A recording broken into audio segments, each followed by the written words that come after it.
কি হ্যাঁ চাচা, আপনাদের মতো মুরব্বী গ্রামে থাকতে যদি আমার জীবনটা নষ্ট হয়ে যায়, তাহলে পর উপলার কাছেই বা আপনারা কি জবাব দিবেন কোন তো?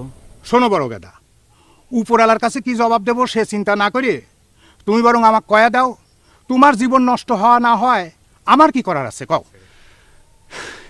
এটা আপনি কি করছেন চাচা? আপনার চোখের সামনে একটা যুবক সওয়াল বিয়ে না করবার বাইরে বৃদ্ধ হওয়ার উপক্রম হচ্ছে, আর আপনি করছেন যে আপনার কি করার আছে? তোমার বিয়ে হচ্ছে না এতে আমার কি করার আছে রে বাপু, আমি তো বুঝতেছি না। আমি তোমার বাপও না মাও না, এমনকি রক্তেরও কেউ না। আমি তো মনে করি করার অনেক কিছু আছে। আমার বাপ মা ফেল মারলি পরে আপনারা গ্রামবাসী যারা মুরব্বী আছেন তাদের এগিয়ে আসা উচিত না? আপনার দুইখান হাত ধরে অনুরোধ করতেছি চাচা, আমার একখান বিয়ের ব্যবস্থা করে দেন। যেমন হোক তেমন হোক, মনে করেন যে খালি একখান বউ হলেই চলবে।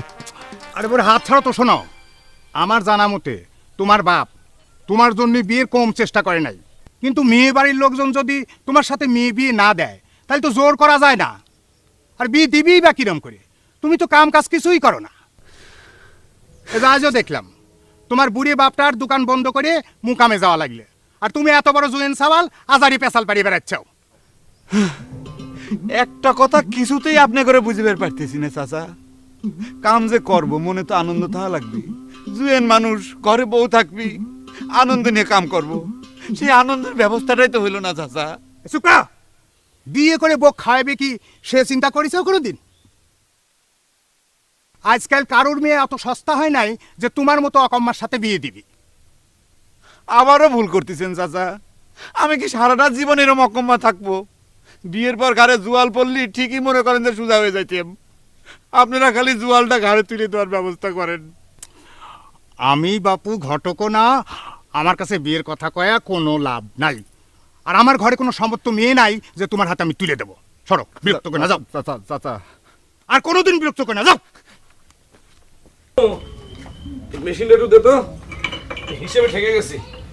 ক্যালকুলেটর মেশিন মনে করছে আমি তোর জন্যই কিনেছি রে মেজো গাদা। আরে হিসেবটা একটু জটিল, মানে করগুলো হচ্ছে না। দে না, দেরি না করে দে না মেশিনটা একটু। তোর হিসাব করতে করতেই তো আমার মেশিনের ব্যাটারি শেষ রে। আমি কয়দিন যে মেশিন টিপে হিসাব করছি আমার তো মনেই পড়ে না। তুই ব্যাটারি পড়ার হিসাব করতেছিস না বুঝলো? শোন, আমি বিদেশ গেলে আমার এক তুড়িতে ওই রকমের মেশিন দিয়ে তোর দোকান ভরে দেবার পারে। বিদেশে এইসব মেশিন ওই ঢাকির পটল বিক্রির মতো করে বিক্রি হয়। আমি কেমন করে জানবো? আমি কি কোনোদিন বিদেশ গেছি নাকি? তা তোর বিদেশ যাওয়ার কত দূর রে মেজো গাদা? এই তো গেলাম বলে পাসপোর্ট বানাবে দেওয়া শেষ, এন্ড পাসপোর্টটা হাতে পথে যতক্ষণ। কি কোস? পাসপোর্ট পারলেই পরে বিদেশ চলে যাওয়া যায়? বিদেশ যাওয়া এত সহজ রে? তা না দেখি, মনে করছে পাসপোর্টটা হাতে পাবো, তারপর হচ্ছে ওয়াং। তুই না একদিন করলি যে মালয়েশিয়া যাবো, তুই ওয়াঙে চড়ে কেন যাবো?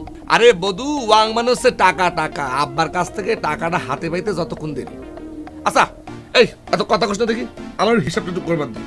আর পারলে একটু ওই সুসু আর গুলা বেশি দিয়ে এক কাপ চা বানাই দে। কি বাংলা কথা কত ভাই? বাংলা কথা কত? আরে সুসু মানে হচ্ছে দুধ আর গুলা মানে চিনি। দুধ চিনি বেশি দিয়ে এক কাপ চা বানাই দে। চা সেটা আগে বলি কি হয়? কি এমন জটিল হিসাব করতেছ রে? না না, দেখতেছি তাহুন শেষে কত ওয়াং টিকবে। কি তাহুন তাহুন মানে বছর শেষে কত টাকা টিকবে সেটা ভাই? তুই ওঠ তো ভাই, ওঠ যা, জঙ্গলে বসে হিসাব কর ভাই, যা যা, তুই মাথা নষ্ট করিস না, যা ওঠ। দোকানদার নাম দিচ্ছিস না? না দিবি দিবি, মালয়েশিয়া যখন ফিরে আসবো তখন দিবি দাম। আসসালামু আলাইকুম বড় ভাই, কেমন আছো? আর থাকারে ঝিলিক, তোরা তো আমার জন্য কিছুই করলো না রে। আমরা তোমার ছোট বোন, আমগের আর কি বা করার ক্ষমতা আছে কও বড় ভাই? এই যে শিক্ষিত মানুষ হয়ে একটা বুকার মতো কথা কলি। শোন, ছোট মানুষও অনেক সময় অনেক বড় কাজ করে পারে, বুঝছিস? কে গল্পে পড়িস নাই, পুস্তকে পড়িস নাই? এক সিংহ ফাঁদে আটকা পড়ছিল, পরে ছোট্ট একটা দানা ইঁদুর জাল কাটে সেই সিংহ জানে বাঁচাইছিল। তুমি তো শিরম কোনো জালের মধ্যে পড়ো নাই বড় ভাই, আর আমারও তো ইঁদুরের মতো দাঁত নাই যে তোমাকে জাল কেটে বাঁচাবো।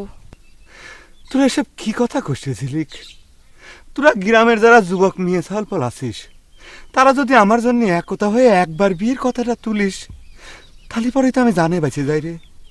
কে বইতে পড়িস নাই, একবার এক কবুতর শিকারির ফাঁদে পড়েছিল।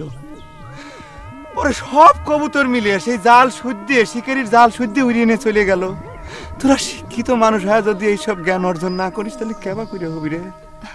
কলাম তো বড় ভাই, বইয়ের গপ্পের সাথে বাস্তবতার কোনো মিল হয় না। আর আমার যতটুকু সাধ্য মনে করো আমি করতেছি। তোমার ছোট ভাই পাশ করানোর জন্য প্রাইভেট পড়াচ্ছি, কিন্তু তোমার জন্য আমার কিছুই করার নাই ভাই। ছোট গেদার ভাগ্যটা কত ভালো, দেখ তোর মতো একটা প্রাইভেট মাস্টার পাইছে। খালি প্রাইভেট মাস্টার করছে কিসের জন্য রে? ও হিসাবে তো তুই ঠিকই হয়ে আছো।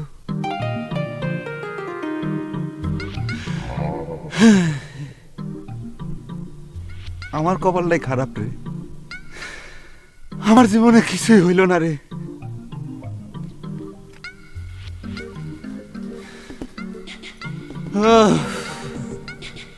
আমি তোমার গার্জেনের সাথে গিয়ে কথা কব। কথা কয়া তো লাভ নাই মাইজে গেদা, বুদ্ধি একটাই আছে, সেটা হচ্ছে তুমি বিদেশে যাওয়ার আগে যদি আমাকে বিয়ে করে যাও তাহলে আর কোনো সমস্যা থাকবে না। না দাঁড়িয়ে যারা বিয়ে করে তাদের মতো বধূ মানে ব্যাককেল মানুষের দুনিয়াতে একজনও নেই। আমি এরকম ব্যাককেল মানুষের মতো কাম করতে পারবো না। তাছাড়া একটা সমস্যাও আছে, বিয়ে করা বউ ফালায় থেকে বিদেশে গিয়ে আমি কোনো কামে কেসুলি টান দিবার পারবো না। কি কেসুলি টান মানে হচ্ছে মন, আমি মন দিবার পারবো না। ঠিক আছে, তুমি নিজের পায়ে দাঁড়ানোর জন্য বিদেশে চলে যাও, আর এদিক নিজের পায়ে দাঁড়াইনে ভদ্রলোকের ছেলেরা এসে আমাকে বউ করে নিয়ে যায়। তখন এইরকম হাজারটা ক্যালকুলেটর দিয়ে হিসেব করেও এই সাইন আপ পাবে না করে দিলেন।